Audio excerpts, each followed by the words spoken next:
दुनिया की हर समस्या का हल और आपके जीवन की हर समस्या का हल श्रीमद् भागवत गीता में छुपी हुई है। जो व्यक्ति श्रीमद् भागवत गीता का ज्ञान समझ लिया, उस समय हर समस्या का हल लड़ना आ जाएगा और हर मुश्किल आसान हो जाएगी और अपनी हर मंजिल को भी पार कर सकते हैं। वैसे तो श्रीमद् भागवत गीता को सभी लोग पढ़ते हैं, लेकिन अक्सर कोई लोग उसके अर्थ को समझ नहीं पाते।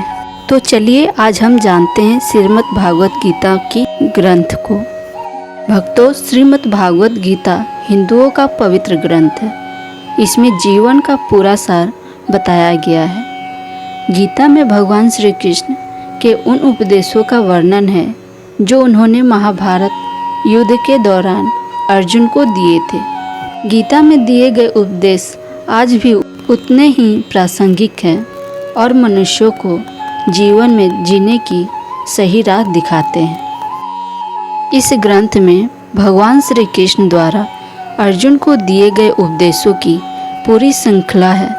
इसमें जीवन के अर्थ को विस्तार पूर्वक बहुत ही खूबसूरत तरीके से समझाया गया है। गीता का अनुसरण करने वाला व्यक्ति जीवन में कभी भी असफल नहीं होता। गीता में श्री कृष्ण ने बुद्धिमान व्यक्ति की पहचान बताई है। इसके अनुसार सबसे समझदार और स्थिर बुद्धि वाला व्यक्ति वही है जो सफल मिलने पर अहंकार नहीं आता और विफलता मिलने पर गम में नहीं डूब जाता। गीता में श्री कृष्ण कहते हैं कि समय कभी एक जैसा नहीं रहता। जो दूसरों को बेवजह रुलाते हैं, उन्हें भी रोना पड़ता है। जो दूसरों को दुख देते हैं, आगे चलकर उन्हें भी दुख भोगना पड़ता है। श्री कृष्ण भगवान कहते हैं, केवल डरपोक और कमज़ोर ही चीज़ों को भाग्य पर छोड़ते हैं, लेकिन जो व्यक्ति मजबूत और खुद पर भरोसा करने वाले होते हैं, वे कभी नियत या भाग्य पर निर्भर नहीं करते।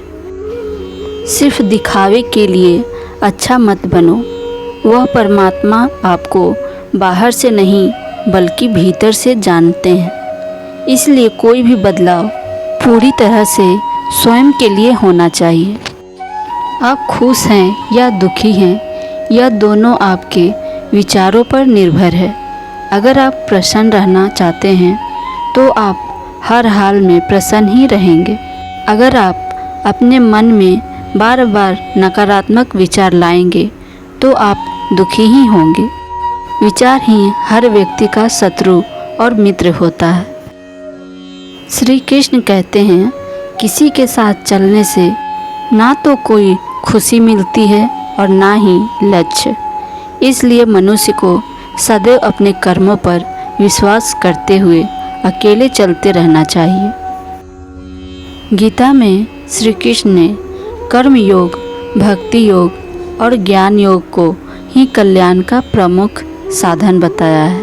कर्म के प्रभाव से संबंध का टूट जाना ही जीवन का लक्ष्य होता है और यह लक्ष्य उपयुक्त तीनों मार्ग से प्राप्त हो सकता है। भगवान श्री कृष्ण कहते हैं कि हर व्यक्ति को अपने कर्तव्य का पालन करना चाहिए। यही धर्म है। अगर अपने कर्तव्य का पालन नहीं किया जाता है तो मन में अशांति और दुख प्राप्त होता है। अपनी पसंद नापसंद, मोह बैर को किनारे रखकर अपना कर्तव्य करो।